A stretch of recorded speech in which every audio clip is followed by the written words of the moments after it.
She's known for writing songs that appeal to young women, but he doesn't care. He thinks she's got that something. His friend wants to understand him. What makes her so commanding? Once a week they get together and talk all about her hits. Shootin', shootin' the Swift. I'm talking about shootin', shootin' the Swift with Salutations, you. Swifties and potential Swifties, and welcome to a very special episode of Shootin' the Swift, the funnest podcast of all times. I'm your host, Mike Keller, and she's your host, Kit Shields. Hello. Kit, why is this a very special episode? Because we're in the same room together. Yes. I'm in Chicago, here in Kit's apartment/recording studio. And we're going to do, today we're going to do the album Fearless. We're going to do it here together. So none of that Skype noise that you've been getting on the other podcasts. No, you may hear trucks though. Yeah, there will be trucks. We are actually on the streets of Chicago. We've shut down It's a couple like a city mobile blocks. podcast. Yeah, it's a podcast truck. And we're going around the city. So you're going to hear a lot of street noise because it's really nice out in Chicago. We have a polar vortex. That's cooled things down here in July. So Kit has not done any prep work for this one. We're going to just kind of listen to the music and cut those parts out of the podcast, but we'll just kind of get her fresh reactions right off the song, so she won't have time to put up like a cynical, logical defense against them. She'll just be struck. We'll get the raw emotion right after the song. We'll be able to cover that up. Yeah. If I cry, yeah, we'll you'll get that just on. know. We'll have it recorded. Yeah. So get ready for some tears. I know I'll be crying. Yeah, I guess do we do? I didn't even do Taylor facts actually, so we can add them in later. Okay. Should we do? Well, nothing's new. I don't have any new Taylor stories. I'm trying to think of anything. I don't think I have any new Taylor stories either. Okay, we can just jump right in. All right. Okay. So yeah, we're gonna listen to Fearless. The first track here is gonna be Fearless. This is by Taylor Swift, Liz Rose, and Hillary Lindsey. Who's that lady?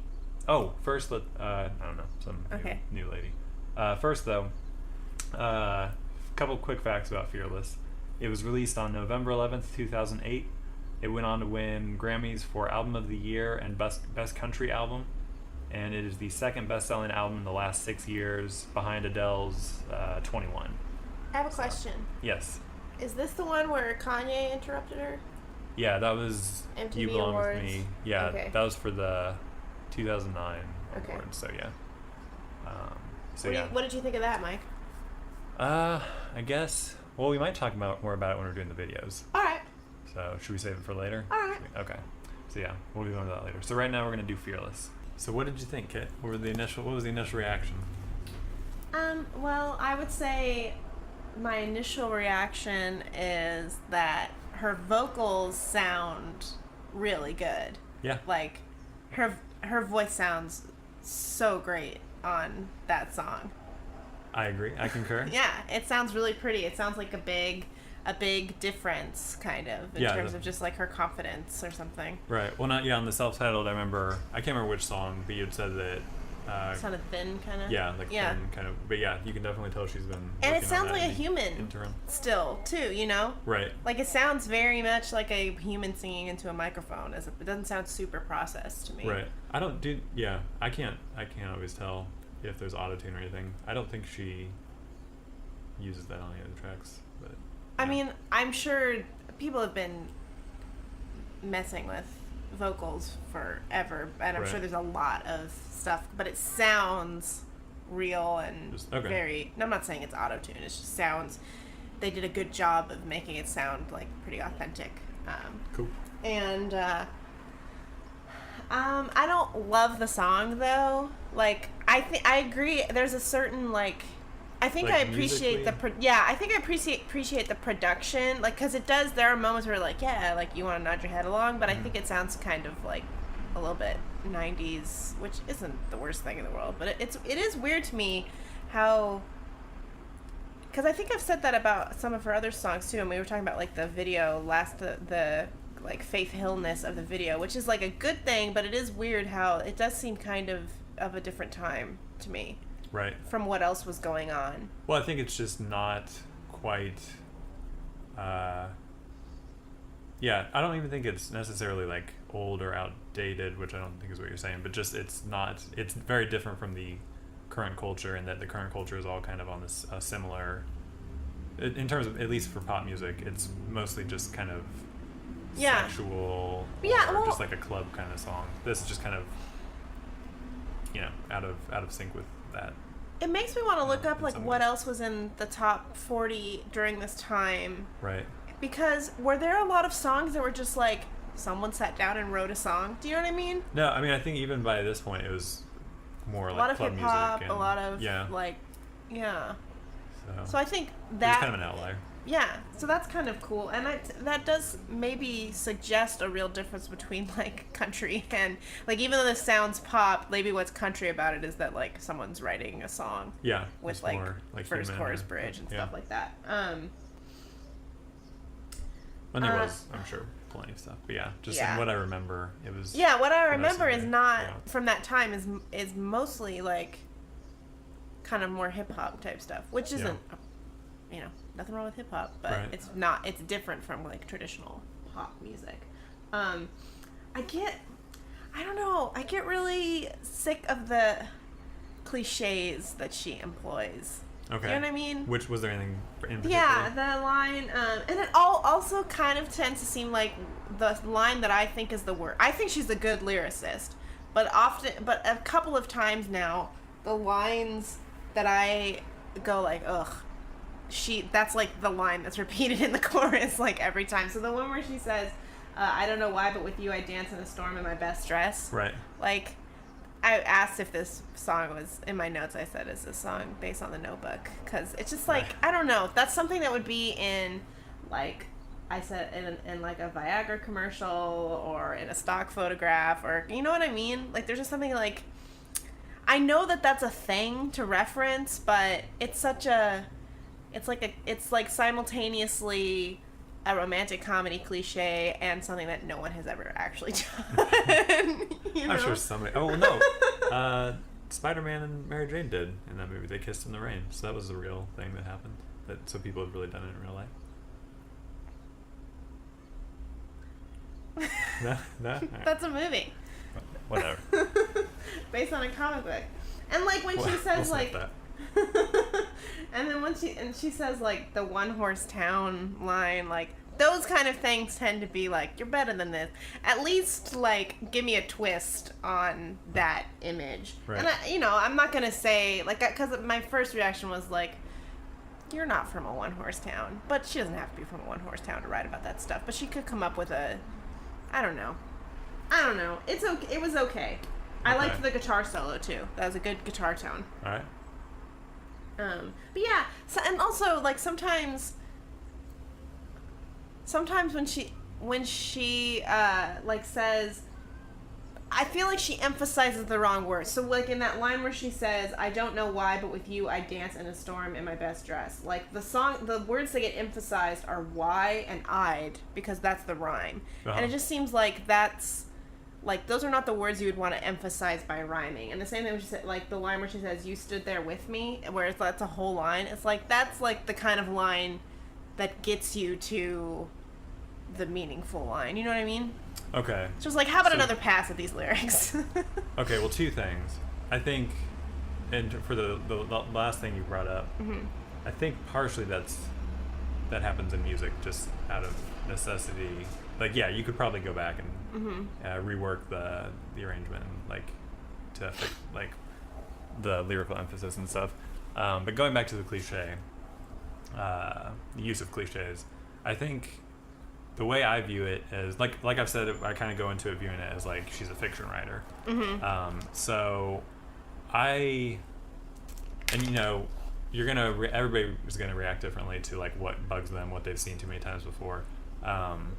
But I view it as kind of like with a song, you have maybe 2 or 3 minutes and most of which is filled with music. Like, you have I don't know, a couple of stanzas or something like that, basically worth of lyrics to put across the story. And so I think drawing on cliche scenes like we've seen in movies or heard from other songs or things like this, to me, it very quickly, like, it kind of draws upon, like, because it draws upon stuff you've seen elsewhere, it kind of draws, like, a much more vivid picture quickly. So I think... Yeah. So I guess that could be why there's the use of you the have cliche. to use cliche in songwriting. Pretty much. But yeah, even though these specific ones are kind of bugging you and, like, not sitting right, that for me, and, like, yeah, and this song isn't, like, I do like this song. I like pretty much every. I like. It's every a song good introductory. Right. It's a good first album track, I think. Yeah. I think it gets you pumped for what's coming next, and it does sound different to me. It sounds different from her last album. Yeah. Well, yeah, just bigger, more sophisticated production, probably. So yeah, as far as the cliche goes, I think in a lot of future songs she uses it really well, and here it doesn't bug me just because. Yeah, I mean, I guess I'm just not really looking. But like, for it. I mean, I know Love Story is coming, but like, for instance, that's like, that's full of cliches. But I feel like she's the song is self-aware about the cliches that she's, because the song is basically about, hey, we're gonna be right. a cliche, right. kind of. So I prefer that mode of, like, at least there's some ironic awareness of the cliches. Especially if they're going to be that transparent of, like, One Horse Town, that kind of stuff. Okay. But I agree with you. I think that's a good point. Well, that, and the like, song, it needs it. This song specifically is about kind of her fantasy of, like, the perfect first date. It is? Of a perfect first date. Yeah. I mean, it's like they... I guess so. So because she's not happening, she's saying it makes her want to do this? Right. Well, okay, she's singing to... I mean, and she's mentioned that somewhere. I think that was in one of the Wikipedia things. So that could be some autobiographical or some authorial intrusion. But no, I mean, I think that's all there. Like, you know, they're driving down the road. We're driving. And then, I mean, I think the reason I would say it's a first date is, at least she didn't say truck though, Kit. I know you hate trucks. She could have been in one. She just said driving. Could be a truck. It's true. I bet it's a truck. The reason I'd say it's a first date is, well, they have their first kiss. They're standing there in the doorway. Yeah. Her hands are shaking. So yeah, that's why I'm thinking it's. And I guess it's you know, definitely a very ideal situation. So, you know what my favorite line is? Oh. When she says, that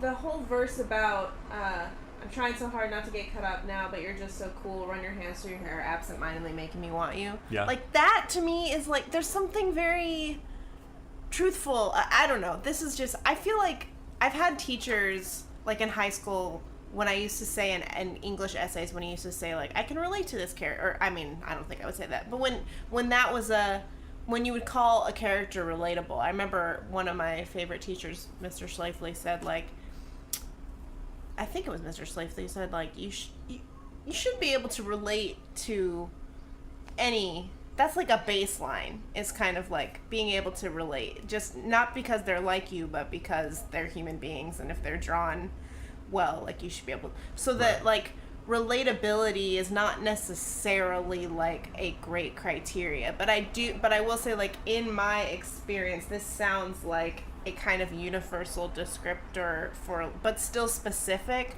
of like what it's like to be a teenage girl. I think. So you're kind of saying, like, this is a smaller kind of like personal detail. It seems more sincere than the cliche. Even though, like, I guess running your hands through your hair is like also a cliche.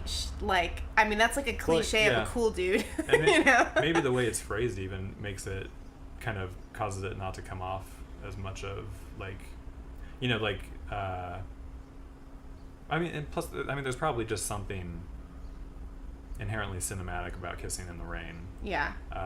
That just conjures up familiar images. Mm-hmm. Whereas running your hands through your hair is not necessarily, like, I wouldn't be like, oh, that's from that one specific movie, or like, there's not, so I get, maybe that just doesn't, it's more personal. It strikes you as more sincere. Interesting. Okay. Did you have more stuff for Fearless? You got a lot of notes. I said I got to my last note was a freaking great vocal though. Okay, cool. I think it's a great vocal. Yeah, I mean, she sounds really, really good on the entirety of the album. In my opinion. I guess we'll see what you think. We'll see. Leading into the next track, 15. All right, Kit. So what were your first thoughts on 15? I like that. I like the idea of the song. I like that someone's writing about this. I like that this is considered like sufficient material for a pop song, you know what I mean? Like, because this is not, I mean, every song on this album was a hit.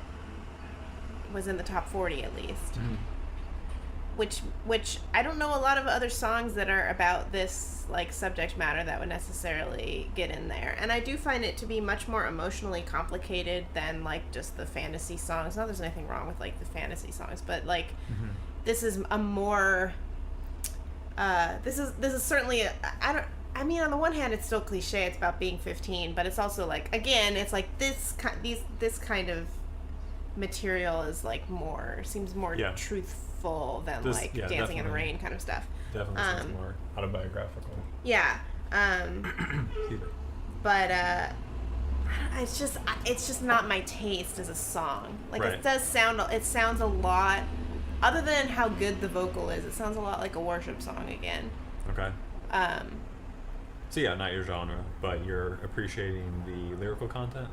Yeah, I'm glad that I guess like again I think like if I had a daughter I'd be glad the song was like there for her if she wanted, if she wanted to understand. And I like the message of like, because it's not like it's not like a warning or anything. It's more like, hey, just so you know, it's not always gonna be like this, and that's like can be good and bad. Like you can make mistakes by thinking that it is always going to be like this, but you can also like you should enjoy it because it's before you have any real responsibilities in a certain way. Yeah, I like that. What was it? My phone. Like it's a wonderful time and a complicated time. Well, I like that. The line "Take it in. This is life before you know who you're going to be." I even kind of remember thinking that occasionally, like in high school, like not like quite like that, like I don't know who I'm gonna be, but just like I should remember this, I should remember how I feel about this. So I kind of like that. I don't know, not that she's like preaching to kids or something, but kind of just encouraging people to be like, never mind, we'll scrap that. Do you think it's like be appreciative a little bit? Sort of, yeah. Yeah. That there's at least that. With the good and the bad, there's not going to be another time in your life that's like this. Right. Well, and that, like, I feel like in high school, or just in school in general, there was kind of this tendency to just be like, just wait through it, and then, like, once you're out of school, high school or life college. Will start. Right. Yeah, like, then you'll be in, like, real life. And, so, I don't know, I guess it's just kind of good. And this isn't even like the theme of the song necessarily, but I just like that line. I just thought it was like kind of a good little note to be like, like this is like, remember this, and this is an important or unique time in your life. So I like that line. I like the I guess a critic, this is on Wikipedia, one of the critics had said that she had, rather than being like I think just like a direct peer of the high school girls who'd be listening, that this is more like a big sister role, kind of like, guiding the listeners through, if they're having like a hard time or something like that. So I like that. But then I just like the story of the song. Like it's just, with her and Abigail and, the little details. Some of them are kind of funny. Like, you'll do things greater than dating the boy on the football team, and then later, like, I swear I was going to marry him someday, but I realized some bigger dreams of mine. So it's kind of like, like again, I think all that's true. I think, at least to my experience, that was how, I didn't date anybody when I was 15. I was Taylor's age when she wrote the song, when I first dated anybody. Right. But yeah. Yeah, I like it. Cool. I don't like the song, but I like that it exists. Right. Okay, so we're, again, maybe not your genre, but we're enjoying the lyrical content or the character behind the song. So that's good. Should we do Love Story? You've heard Love Story, right? Yeah, great song. Let's take a listen to Love Excited Story. to listen to it. All right, so that was Love Story, a familiar story, kind of revised a bit. So yeah, that is one of my favorite Taylor Swift songs, and I think that's probably one of the first songs of hers I heard. Who has writing credit? It's written exclusively by Taylor Swift. You can. It never fails. Like Right. it never fails. Yeah, it's a good song. The best. God, she should just wait to put out an album until she's written all the songs herself. I think anymore, and she works with producers and stuff. But yeah, I think anymore it's all her. This album was 8 of the tracks were just her, and I think 5 of them. I guess it'd be 5 were collaborations. So, but yeah, I guess before we get started, sorry, I don't mean to dominate, but I just like her. Like it's a very familiar story, but like her vocals, like the emotion in her vocals and stuff, I think are just really incredible in this song. And so I just I feel like it's really easy to kind of get caught up in and just enjoy it. And it's got a happy ending, so it's much better than that stupid play. But yeah, so Kit, what were your what did you think? What were your notes? Yeah, I think this is gonna go on my iPod. All right, We've done it. You did it. Podcast over. No, yeah. I mean, obviously, I've heard this song before. This is probably one of the first songs I ever heard by her. I remember seeing the making the video of this on MTV. I think might have been one of the first times I ever saw her or learned who she was. Actually, I think I saw an MTV show where she went to prom with some kid.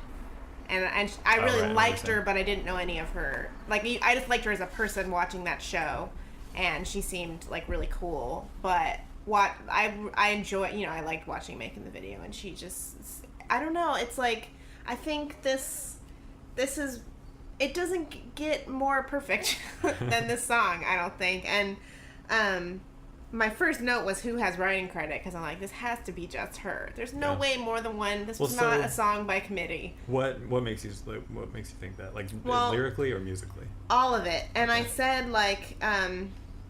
I wrote it really long. I was basically writing the whole time, but I said songwriting is very mysterious to me. And that's part of why I love Lee, because he's a songwriter, and I love music. I'm obsessed with music, but I'm not a songwriter, and he is, and he can make it. He can do stuff like this, which is just incredible. So that means though that, there's a craft to it, but to me it just seems like magic, Mm-hmm. And so it's hard to put into words, but first of all, objectively, I think, according to an objective standard, this is a much better song than Fearless, for instance. Okay. And I think, and it's hard to put into words, but even just I think it has to do with efficiency and economy, where when you hear even those first few lines of melody, even without the lyrics, you're like, okay, this is a better melody. This is a more economic melody. And one of my theories is that the best pop songs, and really any kind of song, even a rap song or a rock song or whatever, they sound like they should have been written already. You're like, well, how did someone not write this song? How did Buddy Holly not write Love Story? Right. Even though, the production, whatever, puts it in a particular time period, it's how did someone not come up with this combination of melody and lyric and, the chord changes and all that kind of stuff? And it sounds, I feel like the reason you can tell that one person wrote it, which I'm sure I could be fooled at some point. Actually, yeah, quick note. One person also wrote, it was just Taylor, 15 was also just Taylor Swift. So okay. But, lyrically, that sounds, for a different reason, that sounds like it, but it's not as tight. And I don't think it's an attempt to be a single either. Whereas this it was a single, but I think this is like I'm assuming she knew when she wrote this, right. like, holy crap, I just wrote a hit song. But I think it sounds like one person because it sounds like this song sounds like I'm sure she did work really hard on it, but it sounds like it's just like she tripped over it one day, right. and was like, oh hey, and picked it up and was like, here's this song, right. Like it just sounds like it has existed just inevitable since exactly. Right. It's like God just sent this, has well in a way. Yeah. But that's how the best songs sound, I think. And this is just and these are the best. I think these are the best lyrics she's ever written, even though they're not as deep as some of her other. I think from a pop songwriting standpoint, like everything, it just, what word would you replace in this song? You know what I mean? Right. What could you change? It's sort of like Tetris, where like it only fits one way, and she found the way, and you can't change. If you change anything, it's gonna ruin it. So that's like, that justifies. That must feel good to do something like that. Right. Because even if she never, because to me this is gonna be like, people are gonna listen to this song forever. It's gonna be like, for some reason the thing that came to my head is Jesse's Girl. Yeah. Like I don't know why. Yeah. I think it's got a similar rhythm in a certain way, but like no one's ever gonna not listen to that song because it's just like, hey, another perfect. And it's not like it's the deepest thing, or it's not like Jesse's Girl isn't also like butt rocky and like silly, and this is a little bit silly, right? But it's great, right? Well, yeah, it's pop music. I mean, it's pop also. Like, it's kind of perfect that you would change the ending of Romeo and Juliet for a pop song. Because, that's what makes it a pop song. Yeah, and and it's perfect that something that's written.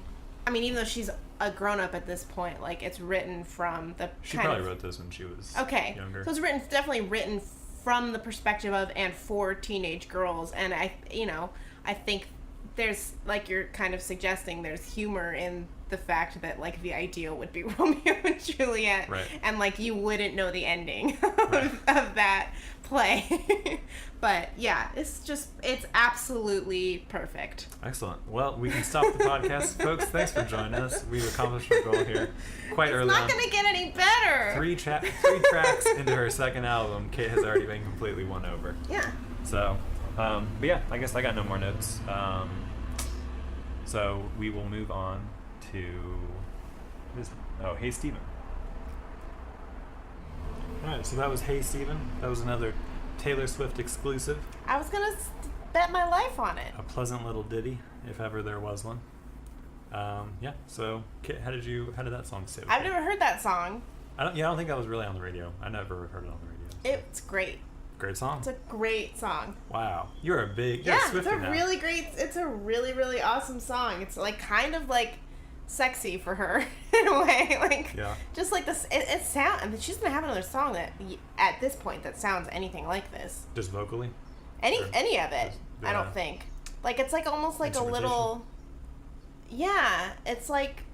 Yeah, the organ was it? Yeah, I actually haven't noticed. Like I never noticed what instruments.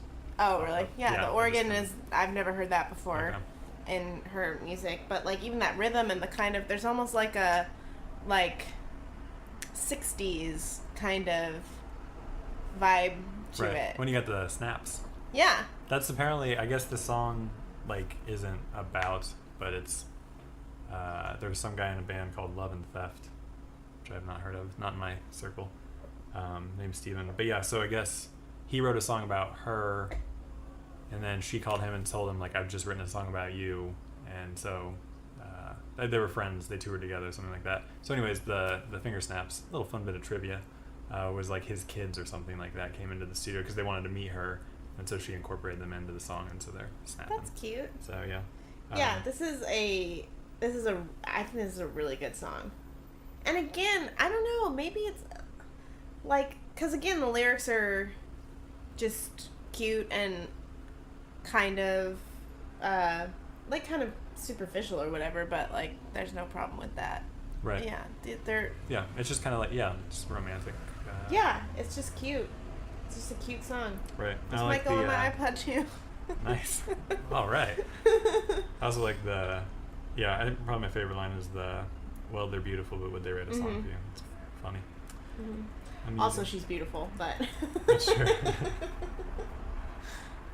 So, yeah. All right. So we are going to move on now. Right? Move on? Yes. Okay. Move on now to White Horse, which is a collaboration. Look out, kid. Yeah. Taylor Swift and Liz Rose. So let's listen to White Horse. All right. So that was White Horse. So this one, I feel like, maybe not for the first time, but definitely like the most I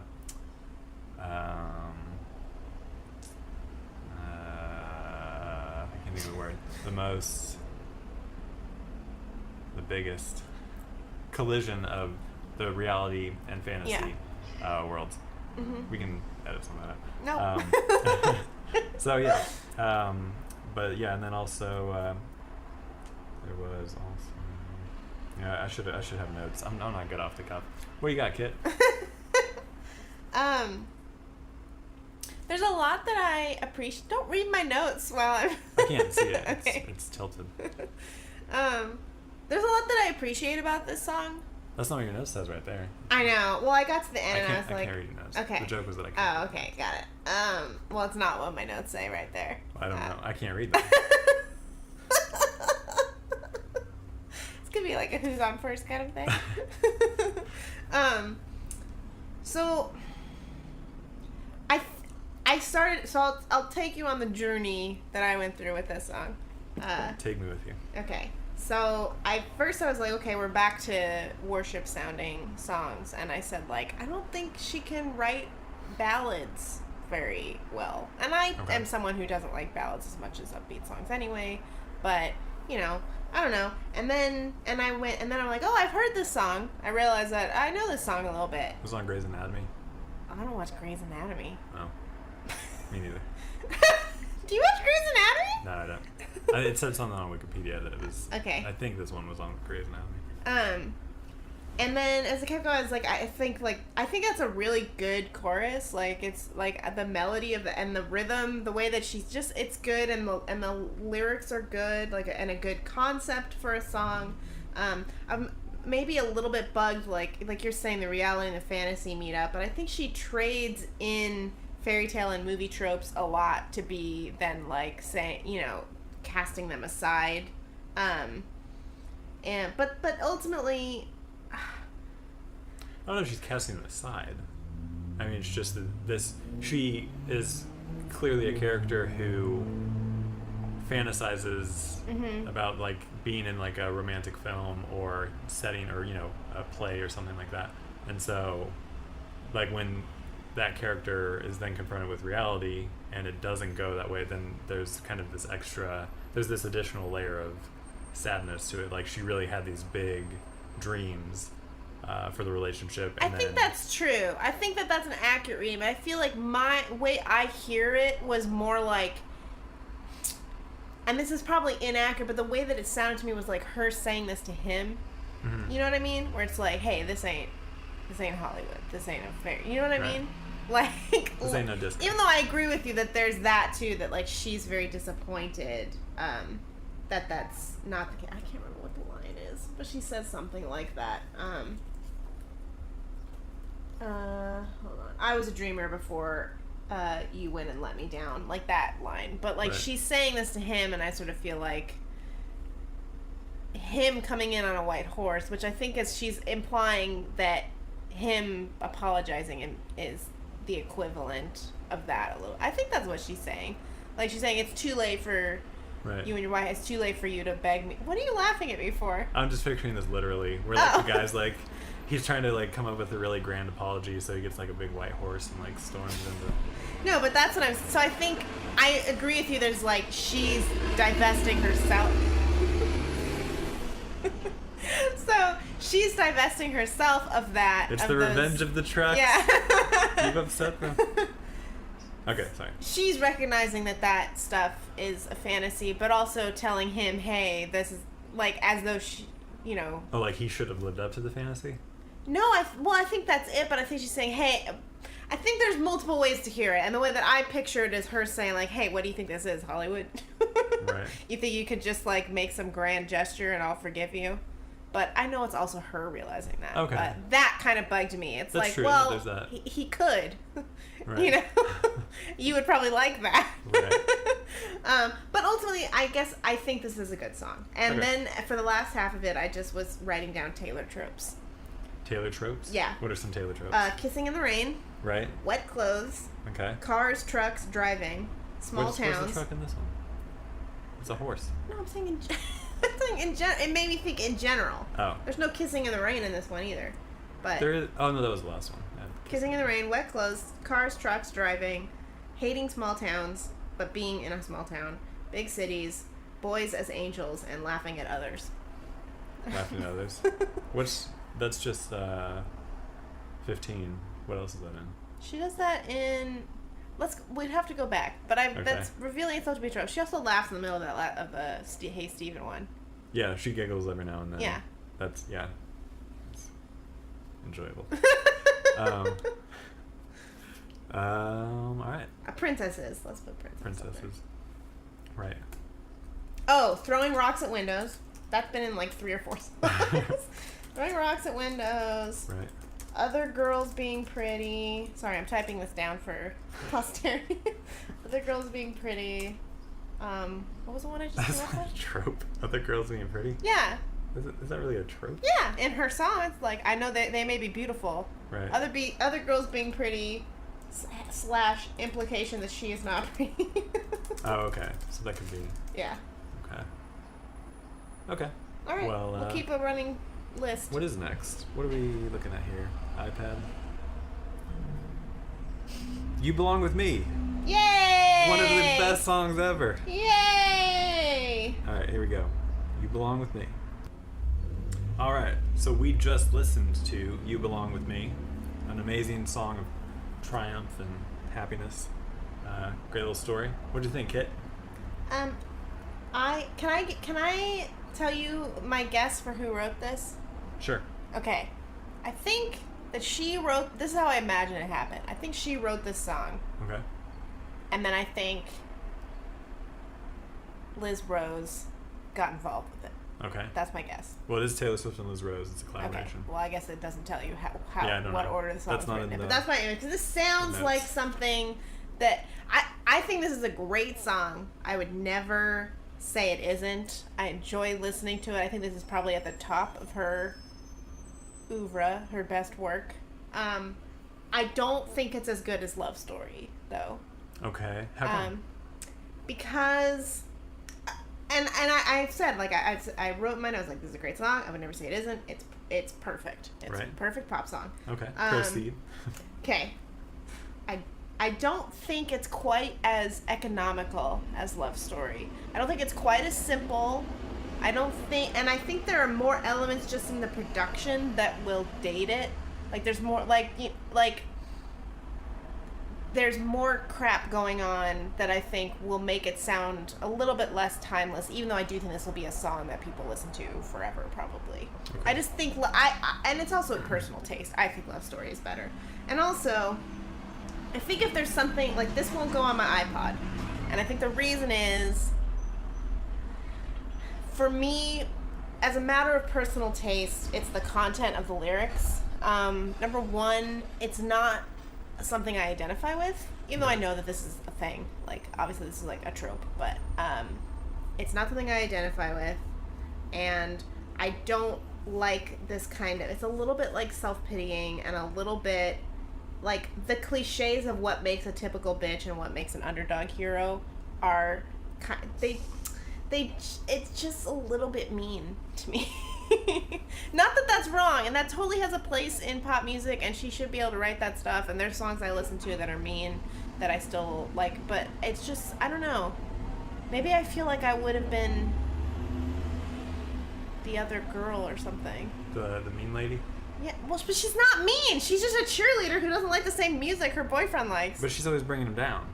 She doesn't laugh at his jokes. She, Okay, I wouldn't have been that girl. Right. Lord knows he laughs But I wasn't in the in band. And that was the nice girl was in band. I know. Oh. That's what I'm saying. Did you wear high heels and short skirts? Not short skirts, but I wore high heels. I dressed up. I wore a lot of makeup. Did you wear t-shirts? No. Well, then, yeah, you probably would have been one of the ladies. No, I wasn't like a cheerleader, that's for sure, but... Okay, so you're... I just don't feel like I didn't go through... I didn't feel like in high school like I was like gawky and awkward and none of the boys liked me. From your observations, were there girls, we'll say the popular girls and the unpopular girls, was that a thing at your school or was that non-existent?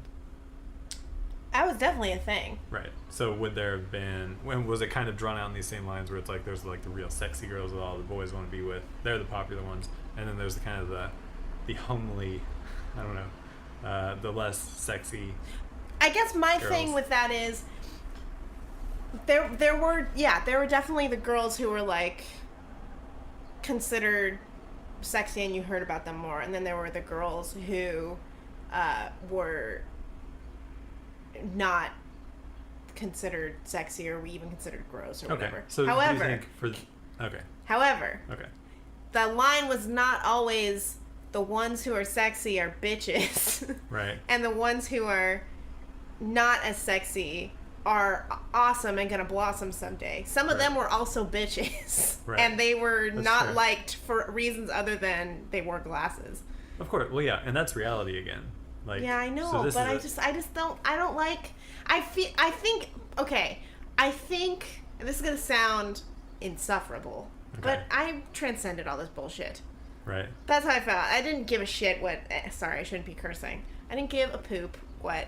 I didn't give a rat's booty what. What?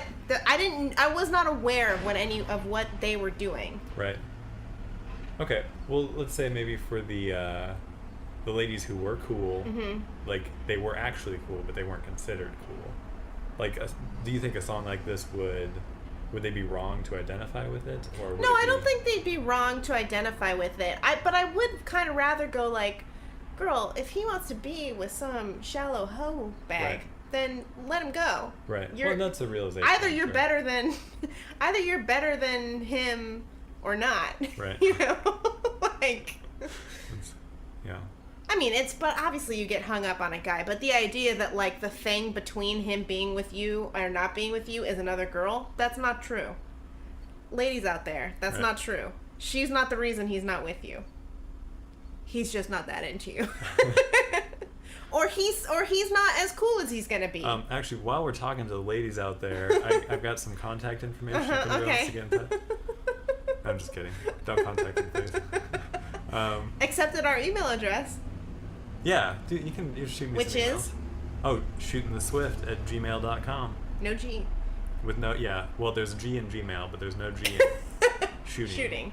So, shootintheswift@gmail.com. Send all your dating biographical information to me, and I will choose the most worthy bachelorette suitor. Yeah.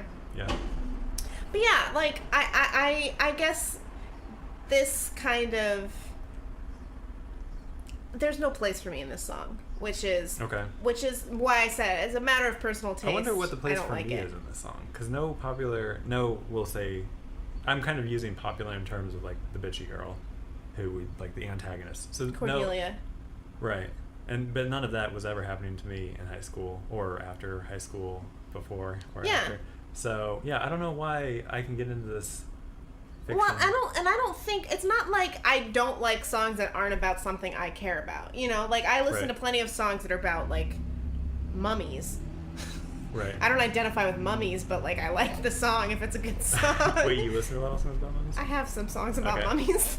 I have a really good one that I need to play for you. I guess I guess for me, I'm trying to think of like where I'm fitting into this. It's kind of an underdog story. So underdog stories are always sort of like simple, and they're not necessarily fair to the overdog. Because I like all dogs for the most part, except I don't really like the little yippy dogs. But I like all your chihuahuas; those are cool.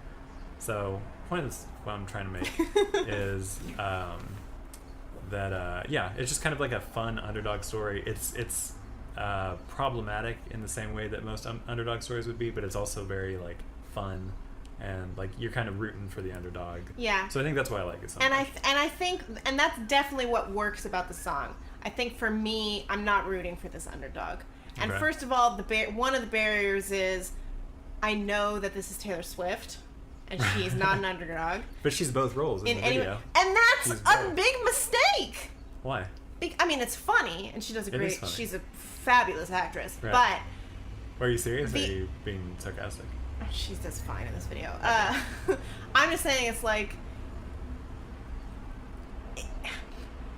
to say like I'm an underdog because she's so much more beautiful and sexy than I am. Right.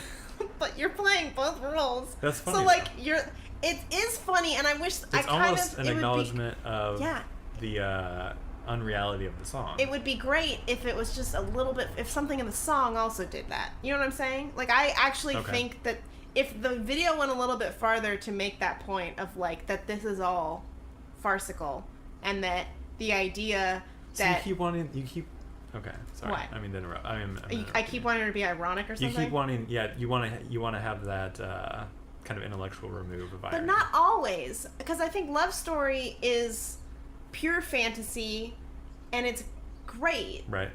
I think there's something funny about that, but that's not why I enjoy it. Mm-hmm.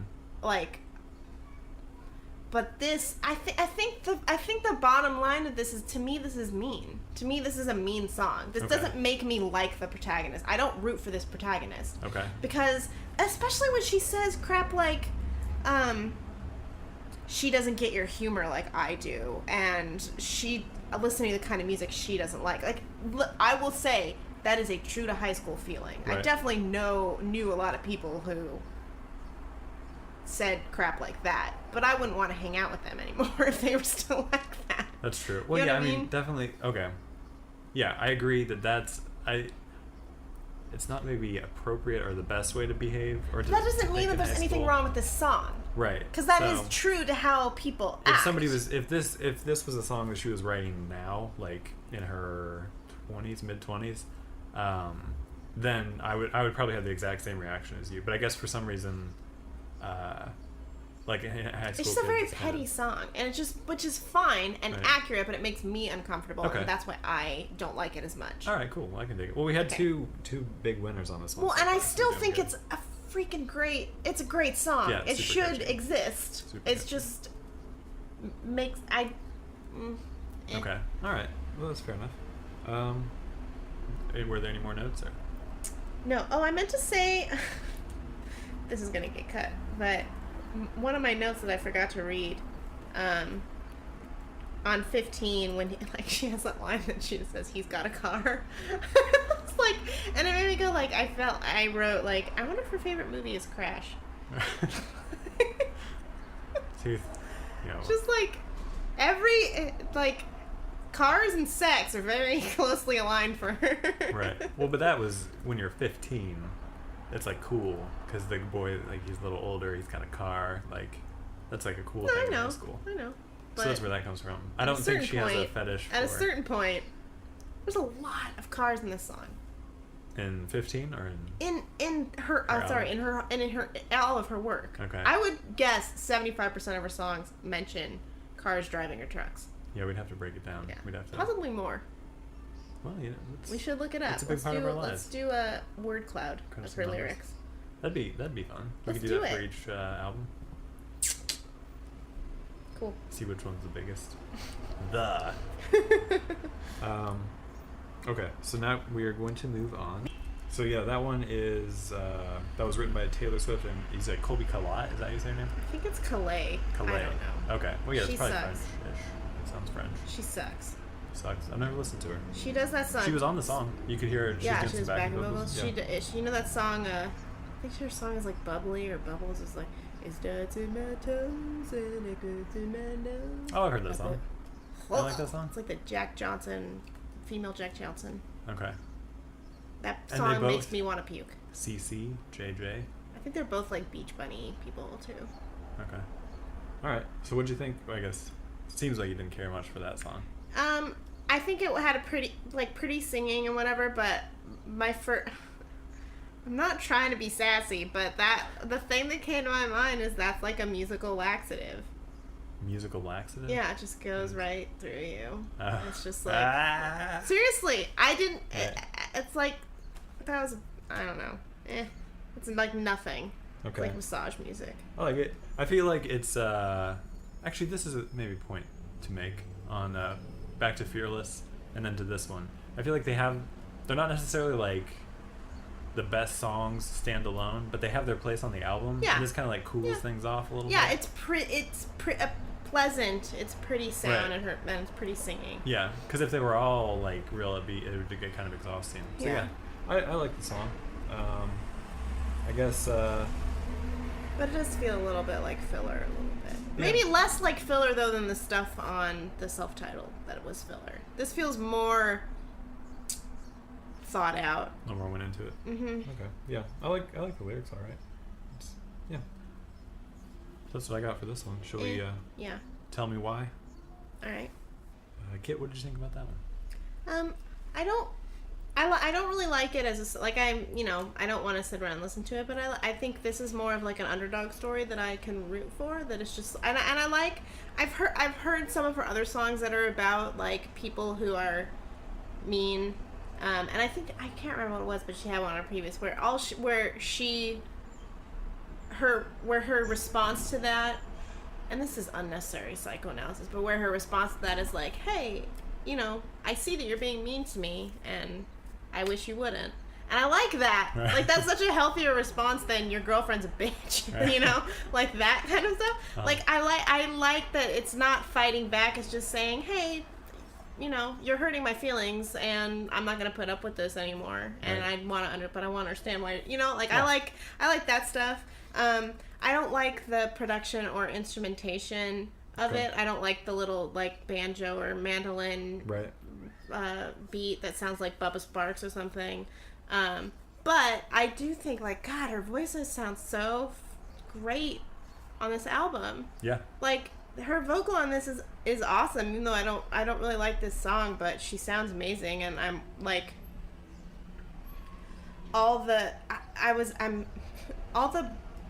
breaths that you hear, like you can hear all the breaths that she's taking, and that's not always the case on a pop album, that they wouldn't like clean that up, but like I feel like that's really important to her. That's just something I noticed, like you can hear all of her breathing. It's all, which also lends to the sense that this was done in one take and is as her genuine performance. It's just like, I don't know, I think the vocal is really beautiful on this, but I'm not a big fan of this song, but it's fine. Okay.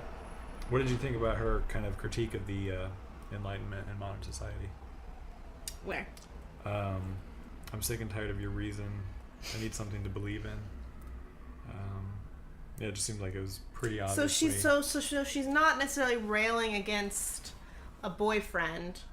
It's against... It's society, yeah. And just the expectation that everything be rational and scientific, and she feels that's cold, and it's kind of, about Christopher Hitchens?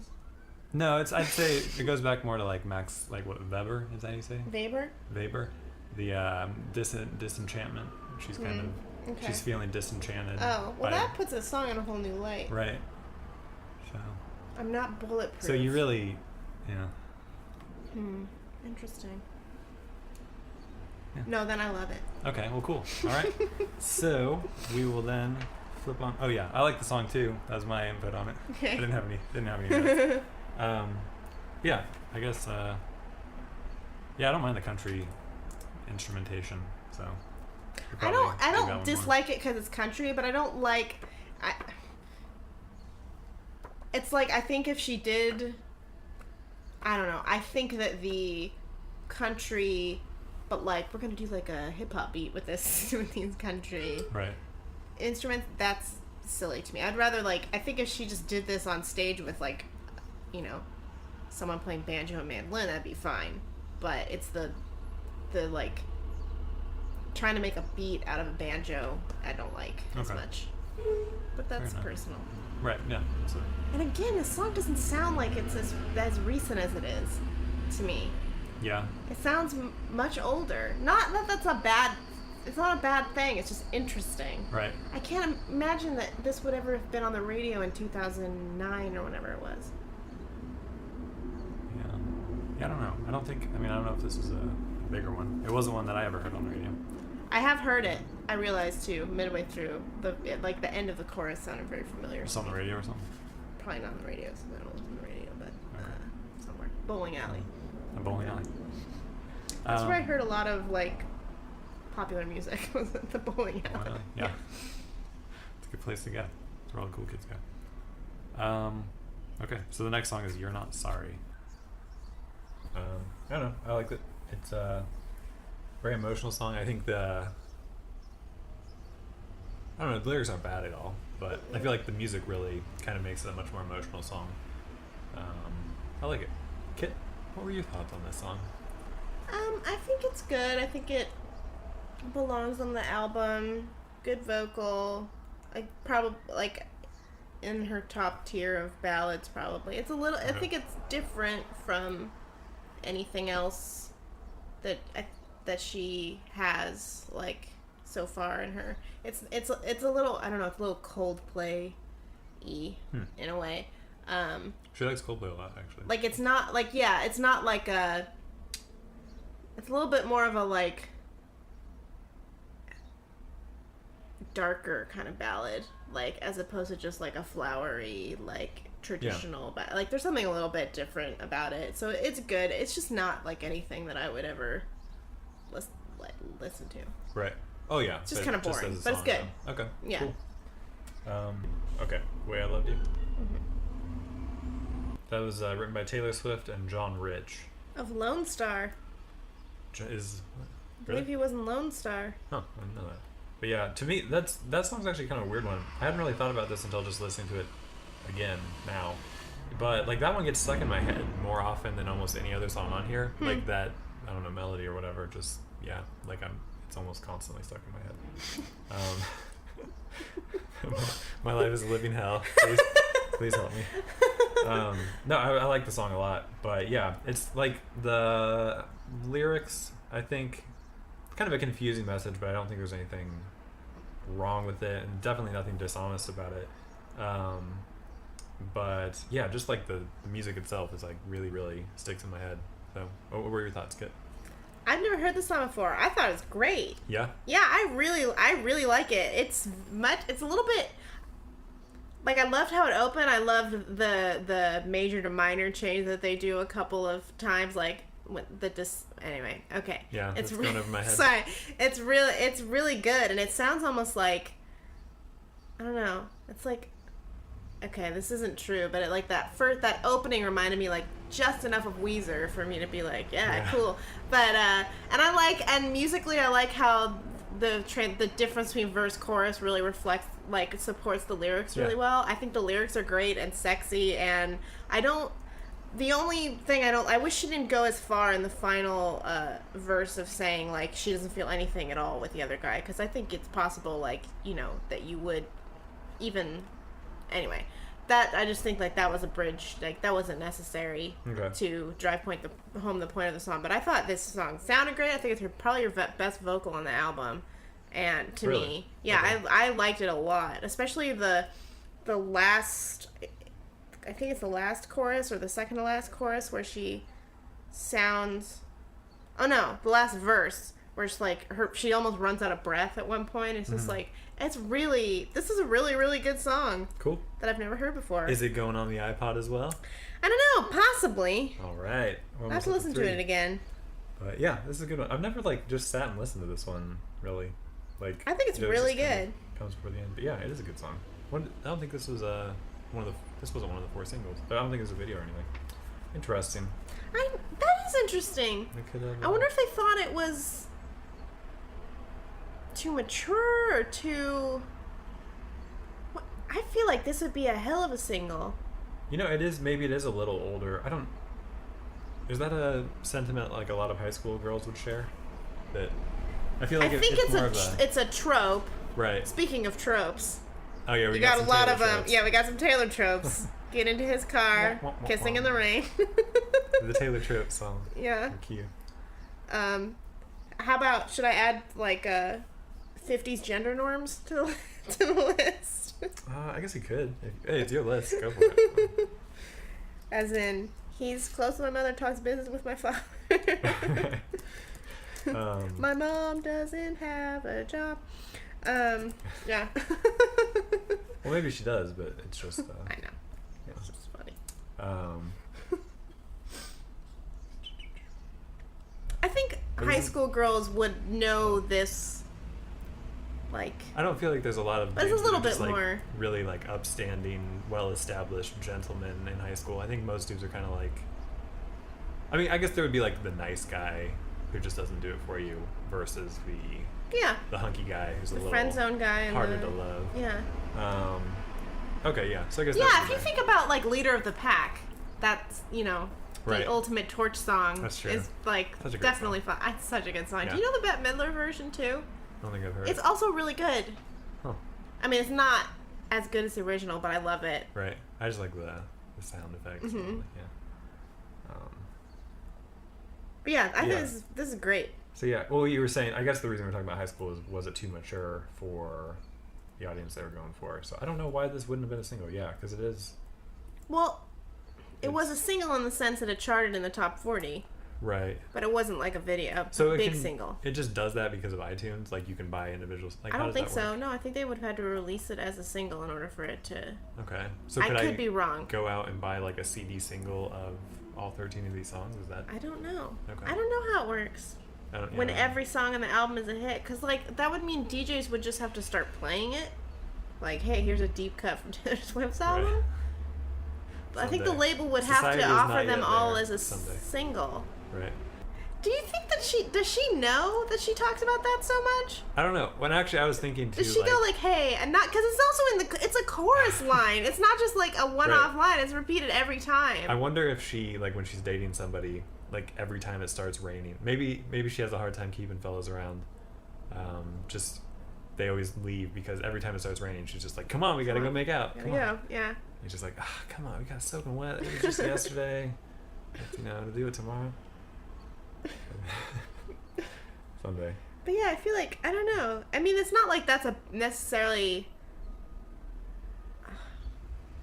In a way, it's like this could be a concept album about a relationship that starts with like, because the first song could be the guy from this relationship, and like I want a lot of the guys on this album could be the guy from whatever relationship is being described here. Yeah. Well, there's a link. She uses the word angel. Exactly, and so I'm like, is that the limited nature of her vocabulary, or is it some way of? Because Steven is not. I mean, well, we know who Steven is actually. Right. But again, we're reading this as fiction, less than autobiography. Well, and I was trying to think when she calls the boys that she calls an angel on this album. On the last album, I think the one where she talks about like. Crap, I can't remember any of the names of any song, but the one where she talks about he's throwing rocks at her window, surprise, surprise, and Love Story. No, the first album. Oh, it's the really sweet one. Is it the one? Stay Beautiful. Oh, okay. In Stay Beautiful, I feel like she might call him an angel or something, and I was like, is that the same guy? Like, because actually those songs are very similar. Actually, I think Hey Steven and Stay Beautiful are very similar, just in that, like, I like songs about that, too, because that was more how I thought about guys, was just, like, you're a great dude, like, don't, maybe everybody doesn't appreciate that, but... Did you just walk around, like, snapping at people? Stay beautiful, baby. You probably did. I feel like that was more my attitude than your girlfriend's a bitch. Right. That was my attitude. Yeah.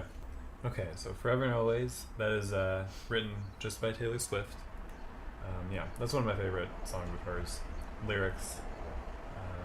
She actually does on the Platinum Edition, she does a version of this, it's just her on the piano, and it's like, it's amazing. Like, it's really good. I'd be excited to hear her sing that on just piano. It's so good. It's so good. We'll get to that, right? Oh yeah, that'll be next, Platinum Edition. So, yeah, I don't really have a whole... What do you got? What are some of your notes? Yeah, I really liked it. I think it's really good. It's very different from, I feel like, anything else that I've heard her do. And I like when she, like, this is the most attitude, I would say, that she's, like, shown on a song, and I like when she does that. Like, she sounds really cool when she gets pissed off a little bit. Yeah, I liked it. It's good. Cool. Some Taylor tropes. I noticed you were... Well, it's a little, where, I mean, there's rain, but it's rain she doesn't like. Right. Well, that's because there's nobody to kiss in this rain. Yeah, I guess. So, and it's also in her bedroom, which is probably an extreme inconvenience. Yeah, I like it. Okay, cool. Yeah, I really like the song. That was probably one of the earlier ones that I kind of latched onto. This being the album that brought me into Swiftum. So where did you first hear it? Your house. It was on SNL. Oh, okay. So she was like the guest. What did she perform? Love Story and You Belong With Me? I don't remember. All I remember is she was sitting there on like the little stool. It was just her on the guitar, and I think the band was White Horse, maybe. It could have been. Yeah, and I just remember being quite impressed. I want to look it up. Taylor Swift. So I downloaded it. SNL. Oh, you know what she did? Huh. Love Story and Forever and Always. Oh, so Forever and Always might have been the first song that I heard. Yeah. Okay. Well, there you go. Or the first song that you really liked. Right. And that pulled me in. So that means they were pushing that as a single then. I guess so. We got 2 left. Let's do this and let's go get some smoothies. Okay. I'm hungry. Smoothies. I want to go to Whole Foods and get a smoothie. Oh, they have smoothies there? Yeah, they'll make them for you. Oh, I never knew that. Okay, so The Best Day, written by Taylor Swift. The penultimate track here on Fearless. Very directly emotional. But rather than being about like a romantic relationship, it's about her relationship with her mother. I like it. I think it's a super sweet song. I guess she originally wrote it as like a Christmas present for her mom, and then after it was done, they decided. Might as well. Should be longer, this album. Right. Well, it's 13 tracks. That's it. That's not very long. It's not even an hour long. All right. We're taking 3 hours to listen to it because we're talking between each track. Yeah. So what were some of your thoughts, Kit? I'm not evil. I don't hate it. I thought you would not like this one. There's I don't not like a it. trace of irony or. No, but that's fine. I love my parents and right. all that. I don't doubt it's that. just not. It's a little bit.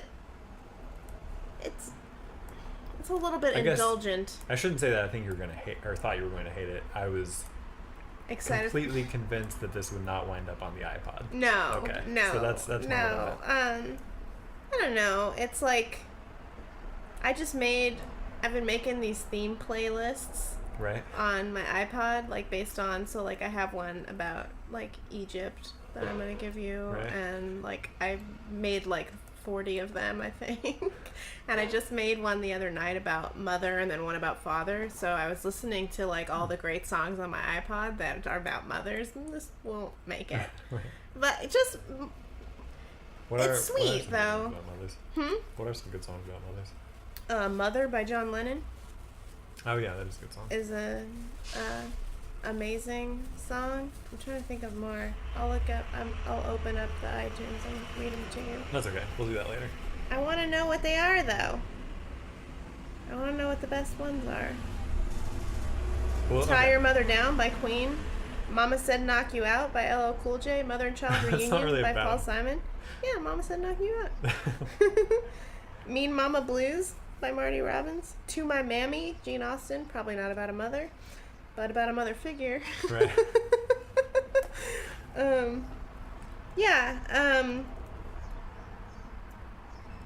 It's cute. I just feel like it's.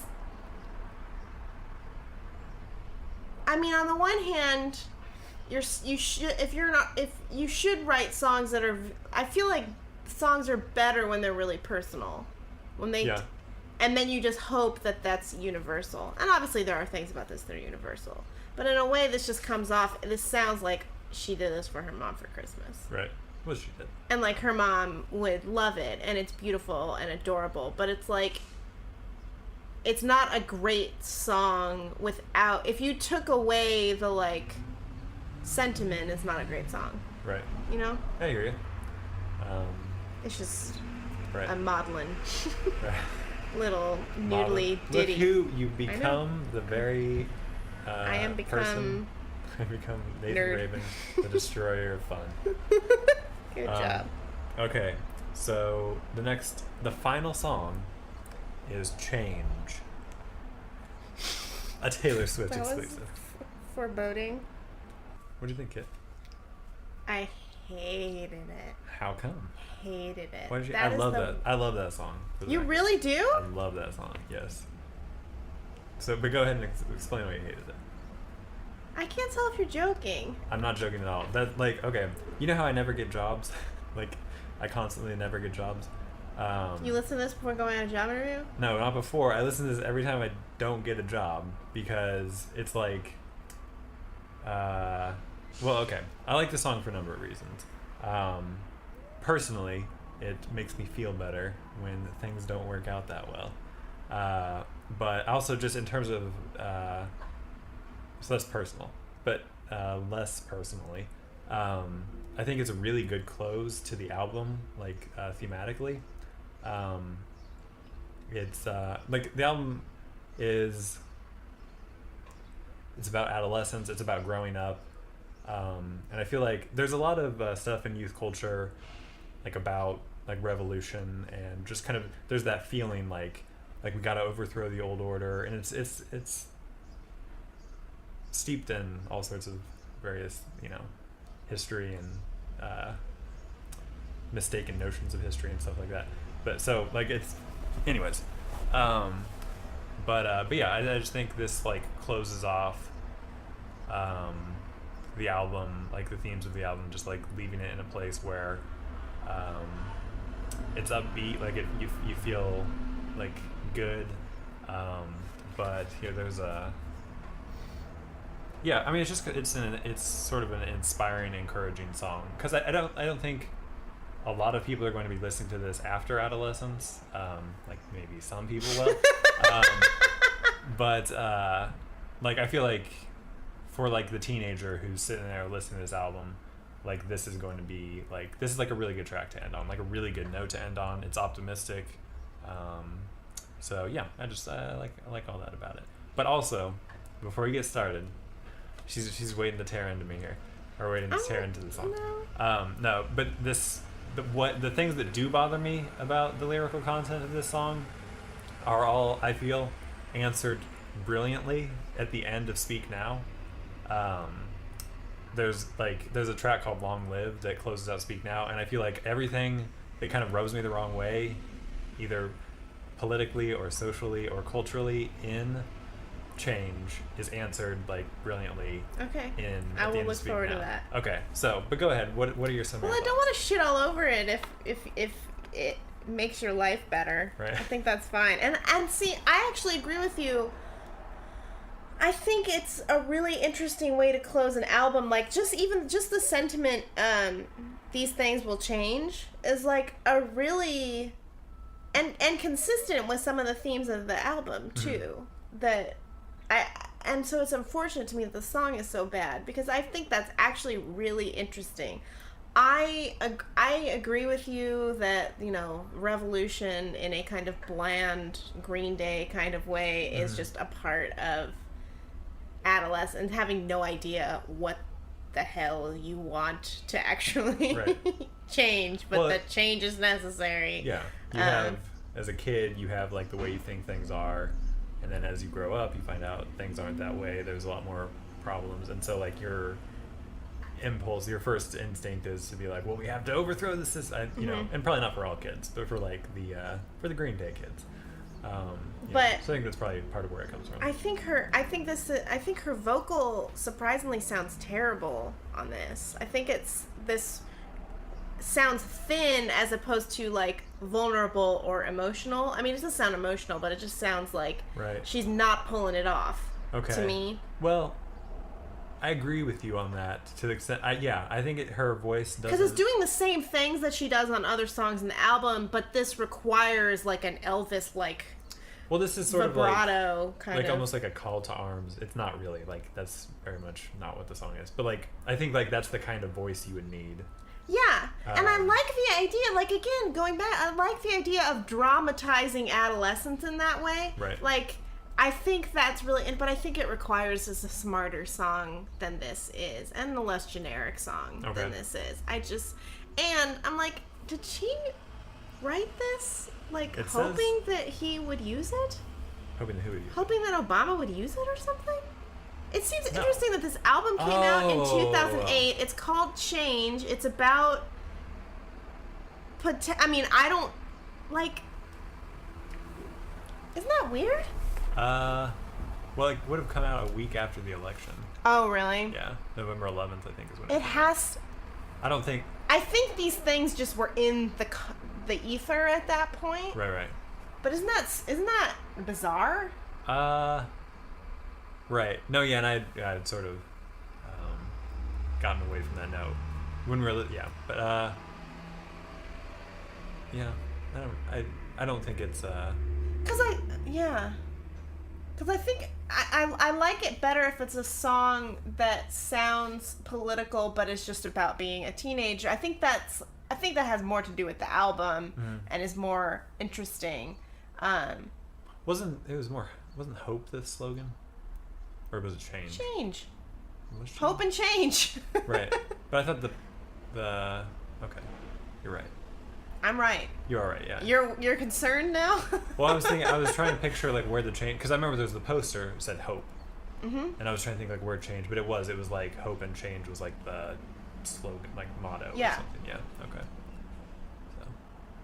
So sorry, I got a little confused for a second. No, it's just I don't know. I find this to be an extremely weird and terrible song. Right. like who? Yeah. See, I'm gonna say it. I really wish. I'm trying to think of something else that does dramatize, like a musical or something that does dramatize adolescence in that way, like American Idiot. Yeah, but that's actually about war, I think. I've never seen it. I haven't seen it. You think I've seen that shit? I don't know. You watch everything. It's not a movie. It's a play. Or it's a musical. It was a musical. But, like, I couldn't... How would I see it? Oh, yeah, I don't know. I guess somebody ripped it to the... It's just... This is so bland. It's so non-specific. Right. And so... It sounds so wrong coming out of her mouth to me. And not just because she's a beautiful white girl, but... Well, it's about music. It's about her career. Yes, except she was outrageously successful from the age of 12. Right. Do you know what I mean? Okay, yeah. I guess I've never thought critically about the song. I've always just enjoyed it. And I don't think she wrote it. I think she wrote it to be able to be applied to anyone. Right. Not, you know. Because you're down your luck and final blow hits, yeah. But she was the youngest songwriter ever hired by Sony. Right. She hasn't really faced a lot of obstacles musically. Maybe it's not about her career. Wikipedia says it is. Does it? Okay. Mm-hmm. How does it say when? It says it's about her career aspirations. Okay. Yeah. Well, yeah, and she does talk about we're gonna be bigger, or we're gonna be something like, we're gonna be champions eventually. Right. Well, and did we talk about how she would like try out? She had several rejections. She had a lot of rejections before she was... Yeah, but far fewer than anyone else. Right. Far fewer than almost anyone else. Right. Yeah. Even of those who have achieved her level of success, far fewer. But think of all the people who never had an album with 13 hit singles on it. Right. Well, and at this point, she hadn't. So Taylor Swift was a big... She'd only had an album with 5 hit singles on it. And can you imagine how that would feel? Yeah. God, that's like half the songs in the album. Right. Yeah. So that means we didn't even... I know we didn't release them as singles, but people should have found them. I agree. DJ should have just played them. Right. Yeah, I'm sorry. This is horse shit. That's cool. Yeah, I really like that song. It's a good one. You're right, Kit. It's a great song. So, yeah. What a sad note to leave it on. Well, but this will... Will Kit? So Kit's off. She's no longer a Swiftie. Will she return to the fold in the next episode? Find out. That'll be good. Okay. We're gonna watch the videos next time. And listen to the extended tracks. Yeah. So how long have we been doing this? 4 hours. 150 minutes. 2.5 hours. Good lord. So yeah, we don't have Taylor facts today. I keep looking at the microphone like it's a person. Mike's too hungry to come up with some Taylor facts. Blood sugar's dropping. You're slurring your words now. Give me a Cliff Bar. Okay, so yeah, next episode. Thanks for joining us today, folks. Next episode, we're gonna do the music videos, and we're gonna do the extra bonus tracks from the Platinum Edition of Fearless, and we won't probably do the Journey to Fearless DVD, unfortunately. I will. But I don't have it with me, so That's we'll find it. What are you saying? How are we gonna get a copy? We don't have a physical copy with us. Okay. Anyways. I might know a guy. This is Chicago. It's a big city. Lots of There are alleys. people selling Taylor Swift DVDs on every corner. I wish. I would move here if that was the case. I'll try to make that happen. Okay. Oh yeah, but for now we gotta head out. We gotta get some food. And we gotta go get the new Weird Al album, Mandatory Fun. So if your interest crosses. You know how we have a rule in this podcast that the most important rule is have fun? Yeah. Weird Al wrote an album. Oh, that's true. Yeah. We haven't even put an episode up yet. Such influence. How do we turn this off? How do we wind this? Farewell, folks. Have a good night. How do we turn this off? Leave all that in. You were looking at me like, oh my